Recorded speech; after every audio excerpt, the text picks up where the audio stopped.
So this is where we have the power to mess with our pattern a little bit. So I'm going to go, there's a couple of options you have for tile type. You could do a brick, you could do brick by column, but I think I'm going to go with just a regular grid on this one.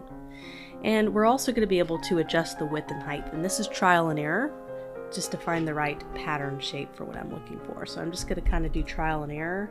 So that's too tight, so now I'm going to expand the width to, instead of 0.5, maybe a 0.8. And I'm going to trial and error the height. So let's do 1.8, make it smaller. And I like that so far. So we can do the width, maybe tighten the width a little bit. Or we can make it, I liked it a looser style. So that could be one option. So I'm going to go ahead and name this pattern option 1, because I think we want to maybe trial out some different ones. So I just did save copy. And so now it's going to be saved over to my swatches panel as a pattern. So there's a couple of my pattern options. And so let me try some different spacing and see if I like a different type. So I'm just trialing and error. 5. Ooh, that's tight.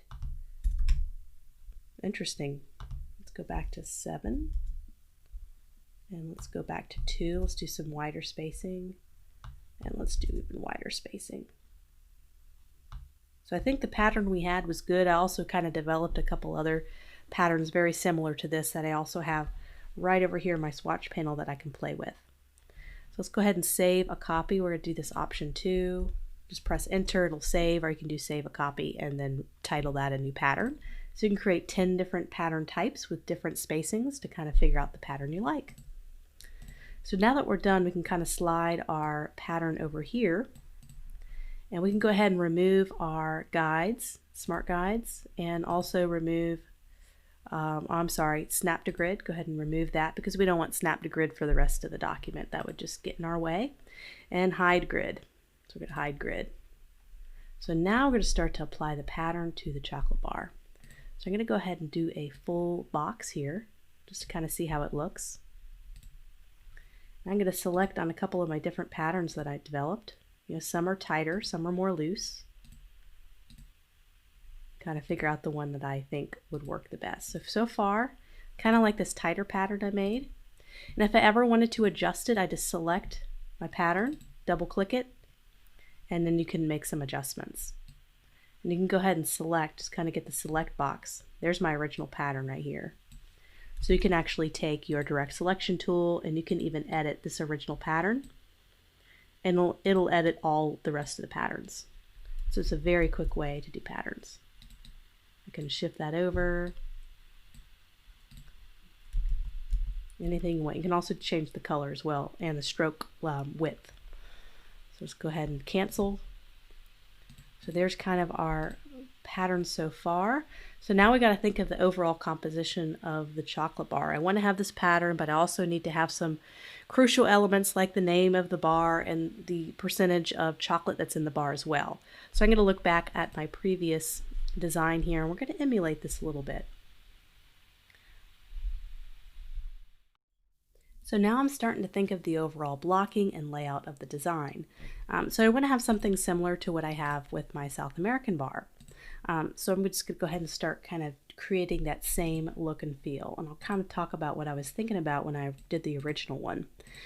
So I think chocolate bars really stand out when they have this nice, dark, deep black color. I'm going to start out with kind of it's not necessarily black, it's got a little bit of gray. It's not just a stark black like this.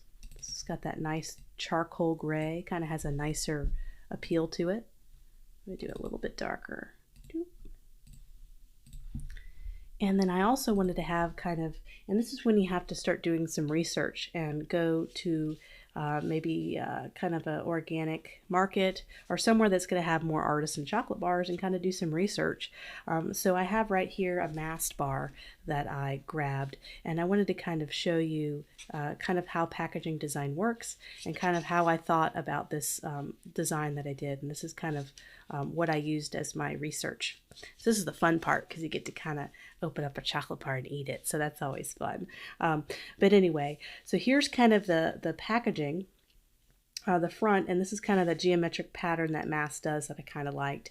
And I really kind of like how this is kind of a sticker. It's like a little adhesive kind of square. It's not printed on the front itself, it's just an extra sticker added on top, and it kind of adds a nice layered feel. And that's kind of what I wanted to do with mine, is kind of have some kind of sticker adhesive on the top that felt like it was tactile, that you could feel like there's a layer there. It's not just one printed sheet of paper wrapped around the bar. There was some complexity to it. Same thing for the bottom. You'll see kind of in this example where I kind of have the dark cocoa, and I'll go ahead and show you the Photoshop here. I kind of wanted to have a little sticker that came around the side and wrapped around, and maybe it had the barcode on the back. And so this is when you really need to think about packaging design. It's 3D. It's something that you can turn around and you can look at. So for this chocolate bar, I have to think about how it's wrapped. So this is kind of your standard wrapper bar that folds in half. And I was thinking of having the adhesive sticker go down, but also it goes over, around, and down here to seal the bar. And then the other, having a sticker that goes across and on the back, because you have to think about the contents, the ingredients, all these, the barcode will definitely need to be there. You have to think about all those elements when you're doing the design. It's not just the front that looks pretty, but it's the entire package and wrapper. So I'm going to go ahead and open this up right now so you can kind of see how the packaging design works. I'm just open this up carefully. That looks really good. But you can kind of see this design mock-up. So right now we're just kind of looking at the front, kind of getting a good idea of what we want the front to look like, but how do we design all the way around? So we can set that up. Usually if a printer supplies a chocolate, whoever's going to be printing the wrapper, the printer, they usually have a template for this, but if you have to create your own, you can ask for sizing guidelines and you can create that in your own in Illustrator. And so there's a couple ways we can do that. We can do that by going to Document Setup, going to Edit Artboards, and we can create a couple of different artboards to kind of show the back, or we can go ahead and get the final sizing. So in this case, that's the front of our chocolate bar, and let's say it's double the width, so you have everything that wraps around. So the width, instead of a 2.63, it would be kind of double that. So we're just going to do kind of a rough doubling.